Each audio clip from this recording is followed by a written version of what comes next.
Um homem não sorri mais, um homem não chora mais, que não pede ajuda, que não demonstra fraqueza e que não deixa absolutamente ninguém ultrapassar as barreiras que ele construiu ao redor de si mesmo.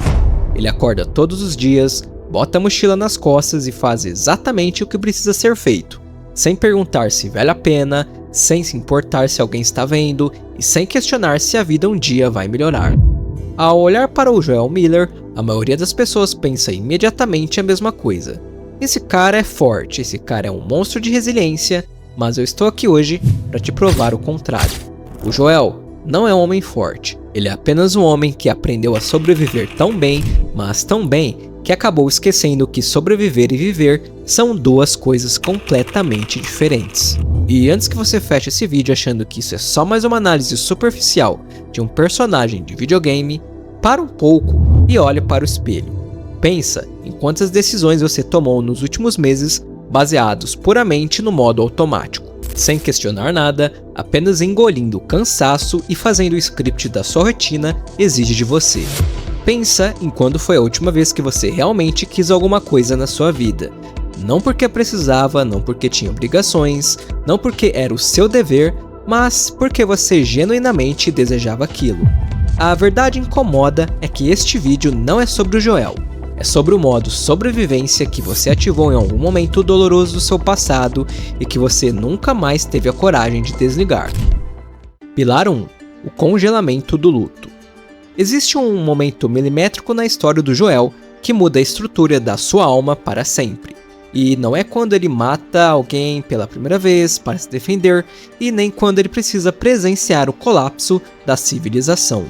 É uma noite comum, uma filha em seus braços, uma bala militar disparada por engano. E depois que o corpo da Sarah fica frio no chão, o Joel para. Não me entenda mal, ele continua se movendo fisicamente, ele continua respirando, caminhando, trabalhando como contrabandista e fazendo seu corpo funcionar no dia seguinte. Mas a sua mente, o seu coração e a sua identidade travam naquele exato segundo do tempo e nunca mais avançam. A psicologia moderna dá um nome muito específico para esse fenômeno, o congelamento do luto. Quando uma perda ou um trauma é grande demais para a nossa capacidade emocional processar, o nosso sistema psicológico simplesmente desliga os disjuntores. Não é uma escolha consciente que você faz, é um mecanismo biológico de proteção contra a loucura. A mente cria uma armadura anestésica para que você consiga continuar de pé. O grande problema é que esses mecanismos de defesa não vêm com uma data de validade de fábrica. Eles continuam funcionando e consumindo sua energia emocional mesmo décadas depois que o perigo real já passou. Eles continuam bloqueando as suas portas mesmo quando o mundo ao redor mudou, mesmo quando a tempestade acabou, e mesmo quando uma garota barulhenta chamada Ellie aparece na sua vida exigindo ocupar um espaço que você jurou que morreria sem deixar ninguém pisar de novo. Agora traz isso para sua realidade. Você não precisa ter passado por um apocalipse ou perdido um filho daquela maneira para carregar essa mesma blindagem. A sua perda pode ter sido muito mais silenciosa e invisível para os outros. Pode ter sido aquele relacionamento que terminou de um jeito esquisito e que você fingiu não superar mudando de foco.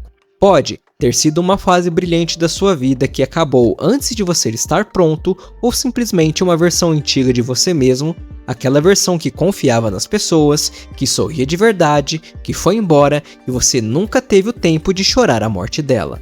Em algum momento da sua jornada você também travou. E você continuou caminhando, trabalhando e produzindo, fingindo para todo mundo que estava tudo bem. O modo sobrevivência é ótimo nisso. Ele te mantém funcional, te mantém produtivo, te mantém em pé na segunda-feira de manhã. Só que o preço que ele cobra é devastador, porque ser funcional não significa estar vivo. Pilar 2. A alexitimia e a falsa filosofia de não sentir. No universo de The Last of Us, o Joel é uma máquina de eficiência. Ele é brutal quando o roteiro exige, implacável com os inimigos e capaz de tomar decisões de vida ou morte em uma fração de segundo, sem hesitar e sem demonstrar um pingo de remorso. E durante muito tempo, nós como espectadores, admiramos esse comportamento. Nós olhamos para essa frieza e a confundimos com maturidade e força. mas a física da mente humana não aceita desaforo. Existe um custo invisível em passar anos fingindo que não sente nada. É uma conta que não chega nos primeiros meses, nem no primeiro ano. Ela vai acumulando juros em silêncio, no escuro da sua mente, até que um dia você acorda, olha para suas próprias mãos e percebe que você já não sabe mais o que te traz alegria. Você não sabe mais o que quer, não sabe o que te dá prazer, perdeu completamente a noção de quem você é fora do modo de operação que você ativou para aguentar as pancadas da vida.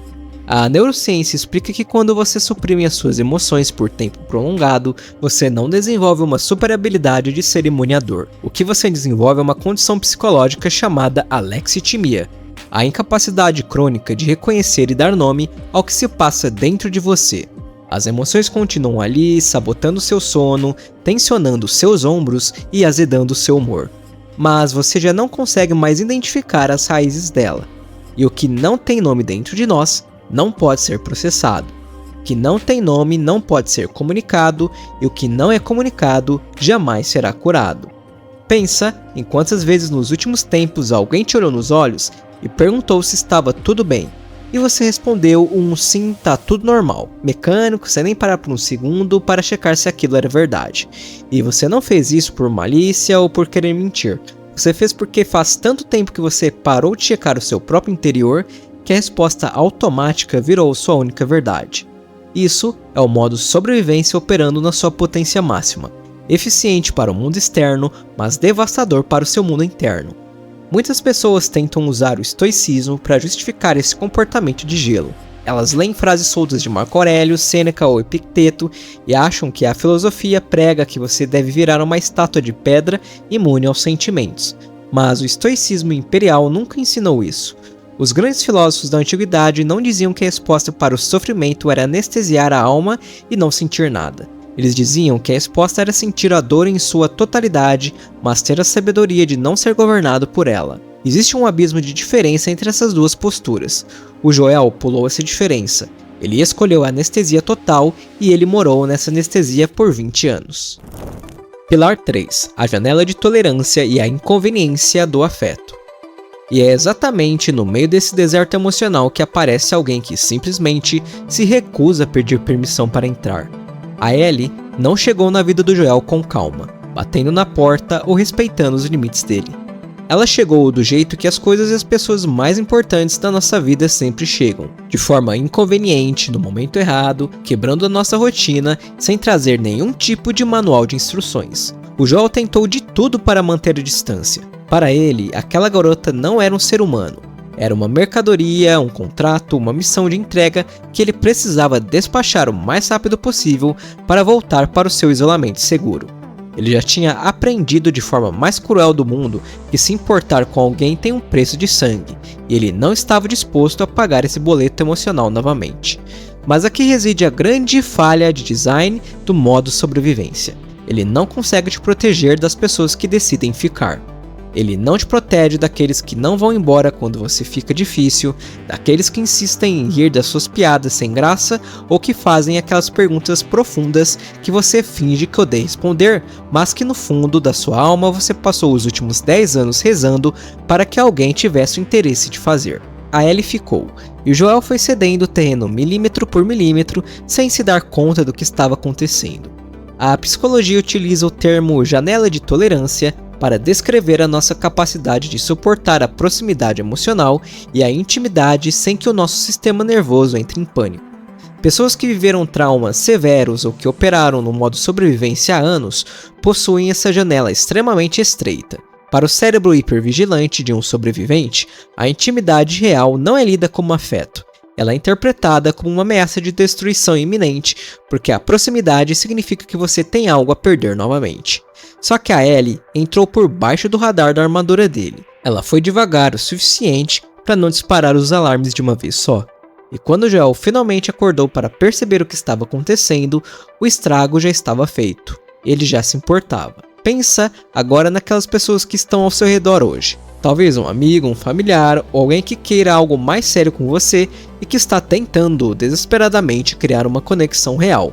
E repara em como você, de forma quase inconsciente, fica cavando defeitos, encontrando desculpas ou criando barreiras para se afastar dessa pessoa. Não é porque ela não presta, é porque você está morrendo de medo. Deixar alguém entrar significa dar à pessoa o poder de te destruir caso ela vá embora. E você sabe exatamente qual é o gosto desse veneno. O Joel te entende perfeitamente. Ele passou a vida fazendo exatamente isso. A única questão que sobra é o que você vai fazer com esse medo a partir de agora. Pilar 4. A armadilha da decisão baseada no medo. E então o enredo nos joga na encruzilhada que define toda a existência de The Last of Us. Aquele momento brutal no final do jogo que divide opiniões e que incomoda profundamente quem para analisar a fundo. O Joel é colocado diante de uma decisão impossível, e a escolha que ele faz revela a armadilha final e mais perigosa do modo sobrevivência. Quando você passa tempo demais operando na escassez emocional, o seu cérebro muda a forma de calcular o valor das coisas. Você para de tomar decisões baseadas no valor daquilo que você ama e começa a tomar decisões baseadas puramente no modo neurótico da perda. À primeira vista, essas duas coisas parecem idênticas, mas elas pertencem a universos morais e completamente opostos. Uma decisão baseada no amor real diz: eu valorizo isso, eu quero proteger isso, eu aceito pagar o preço legítimo que for necessário para manter a pessoa segura, respeitando a sua individualidade e seu próprio destino. Já uma decisão baseada no medo da perda diz: eu não tenho estrutura psicológica para aguentar a dor de perder isso de novo. Portanto, eu vou quebrar as regras do mundo, eu vou destruir o que evita a dor, eu vou fazer qualquer coisa, independente do custo para a humanidade ou para a própria pessoa, só para garantir que o meu ego não sofra a dor do luto outra vez. Ao fazer sua escolha final no hospital, o Joel escolheu o medo disfarçado de amor. Ele não suportaria voltar ao ser o homem que chora no chão de uma UTI. Aquela decisão o salvou da solidão, mas também o marcou com uma dívida que o destino cobraria mais tarde com juros implacáveis. Olha para trás e analisa as últimas grandes decisões que você tomou na sua vida profissional, familiar ou amorosa. Você estava de fato construindo algo que ama ou estava apenas correndo desesperadamente para evitar uma dor que teme reencontrar? Você estava agindo movido pela expansão da sua vida ou pelo desespero de manter as suas paredes intactas? O modo sobrevivência não te deixa em paz quando você finalmente consegue o que quer. Ele apenas muda as estratégias, ele transforma o seu instinto de proteção em uma força egoísta que queima pontes e machuca as pessoas ao seu redor. Tudo para manter o seu núcleo confortável e intocado. E na maioria das vezes, a gente só percebe o tamanho do incêndio quando as cinzas já começaram a cair. O Joel é, sem sombra de dúvidas, o sobrevivente perfeito. Ele venceu as doenças, venceu os instaladores, venceu os caçadores e sobreviveu 20 anos de um mundo brutal que engoliu bilhões de pessoas. E é exatamente por ser o sobrevivente perfeito que a jornada dele é uma das maiores tragédias já escritas na história da cultura pop, porque ele foi tão eficiente em sobreviver a tudo que ele quase não teve tempo de viver nada.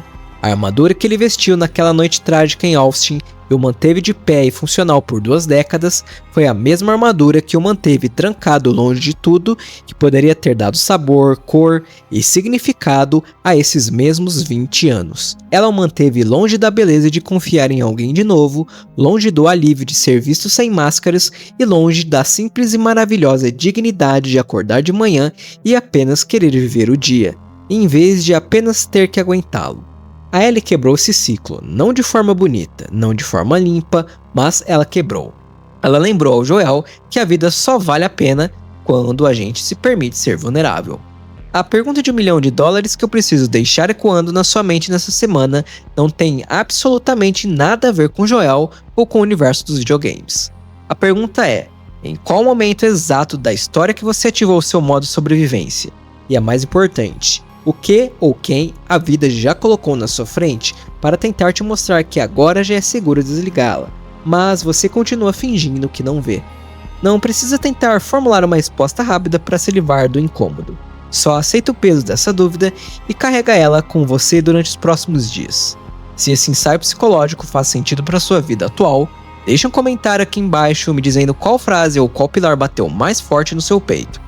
Se você conhece alguém que já está operando nesse modo automático, doendo a mente para aguentar a semana, envie esse vídeo para essa pessoa em segredo. Toda segunda, quarta e sexta-feira, às vezes de manhã, às vezes no final do dia, a gente senta aqui para destrinchar a mente e a filosofia dos personagens que moldaram a nossa história nerd, sempre buscando uma lição real para os nossos dias. Se inscreve no canal, ativa seu DNA Nerd e faça parte da nossa comunidade. Até a próxima, mutantes da internet.